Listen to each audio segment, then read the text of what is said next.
Lifestyle का हिस्सा बनाने लगे हैं और तुलसी को बीमारियों से लड़ने के लिए तलवार की तरह इस्तेमाल भी करने लगे हैं। अमेरिका सहित पूरी दुनिया में आयुर्वेद की लोकप्रियता अब बढ़ रही है और आयुर्वेदिक इलाज के सकारात्मक परिणामों को देखते हुए अमेरिका ने कैंसर के इलाज में आयुर्वेद को आजमाने का अब फैसला किया है और इसी दिशा में अमेरिका के स्वास्थ्य विभाग ने एक महत्वपूर्ण फैसला किया है। इसके लिए यूएस डिपार्टमेंट ऑफ हेल्थ ने भारत के आयुर्वेदिक संस्थानों के साथ हाथ मिलाया है। अमेरिका अब आयुर्वेदिक तरीके से कैंसर के इलाज की संभावनाएं तलाशना चाहता है और इतना ही नहीं, अमेरिका के नेशनल इंस्टीट्यूट ऑफ हेल्थ ने अदरक की एक विशेष प्रजाति द्वारा कैंसर के इलाज पर 3,574 रिसर्च पेपर तैयार किए।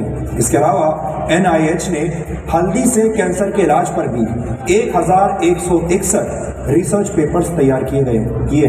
इसके अलावा अमेरिका ने अदरक के फायदों पर भी 2,500 स्टडीज की हैं। अमेरिका ने सौंफ के फायदों पर 668 पेपर्स तैयार किए हैं और जीरे के फायदे पर 582 तरह के शोध किए। आपको ये जानकर अच्छा लगेगा कि अमेरिका में माएँ अपने बच्चों को सर्दी जुकाम से बचाने के लिए या उन्हें सर्दी जुकाम होने पर अब हल्दी वाला दूध पिलाने लगी हैं। इतना ही नहीं, अमेरिका के कई रेस्टोरेंट्स में हल्दी से बनाए गए अलग अलग तरह के ड्रिंक्स सर्व किए जा रहे हैं। लॉस एंजलिस के एक रेस्टोरेंट में सेब के जूस, लौंग, अदरक, काली मिर्च और हल्दी को मिलाकर बनाया गया एक ड्रिंक इन दिनों बहुत लोकप्रिय हो रहा है।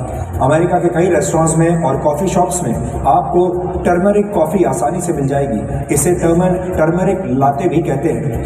ये एक तरह से हल्दी वाले दूध का एक अपग्रेडेड वर्जन है जिसे बड़े बड़े रेस्टोरेंट्स अंग्रेजी नाम देकर अपने ग्राहकों को बेच रहे हैं और भारत में भी ये ड्रिंक्स अब बिकने लगे हैं। अगर आप कुछ कॉफ़ी शॉप्स में जाएंगे तो ऐसे ड्रिंक्स अब आपको यहाँ भी मिलेंगे। अमेरिका में आयुर्वेद की मदद से कैंसर के इलाज पर करीब 8,484 शोध किए गए और इतना ही नहीं, अमेरिका में करीब 3 लाख लोग आयुर्वेद का इस्तेमाल कर रहे हैं और आयुर्वेदिक तरीके से ही अपना जीवन जी रहे हैं। वैसे आपको बता दें कि 28 अक्टूबर को जिस दिन पूरा देश धनतेरस का त्यौहार मना रहा था, उसी दिन भारत में राष्ट्रीय आयुर्वेद दिवस भी था। धनतेरस भगवान धनवंतरी की याद में मनाया जाता है। धनवंतरी को आयुर्वेद का देवता माना जाता है, लेकिन हमारे देश में ज्यादातर लोग धनतेरस के दिन नए बर्तन और नया सामान घर लेकर आते हैं और शायद ही किसी को ये याद रहता होगा कि ये दिन आयुर्वेद के देवता धनवंतरी को याद करने का दिन भी है। फिलहाल दुनिया में जितनी भी चिकित्सा पद्धतियां हैं वो एक दूसरे के साथ दुश्मन जैसा व्यवहार करती हैं। एलोपैथी की प्रैक्टिस करने वाले डॉक्टर आयुर्वेद और होम्योपैथी को शक की निगाह से देखते हैं, जबकि आयुर्वेद और होम्योपैथी के डॉक्टरों को एलोपैथी में कमियां दिखाई देती हैं और इस लड़ाई का नतीजा ये होता है कि कई गंभीर बीमारियों का इलाज हो ही नहीं पाता।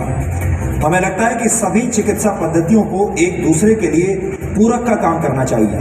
ये बात शायद अब अमेरिका जैसे देशों को समझ में आने लगी है और वो मरीजों पर आयुर्वेद के असर को करीब से जांचना चाहते हैं।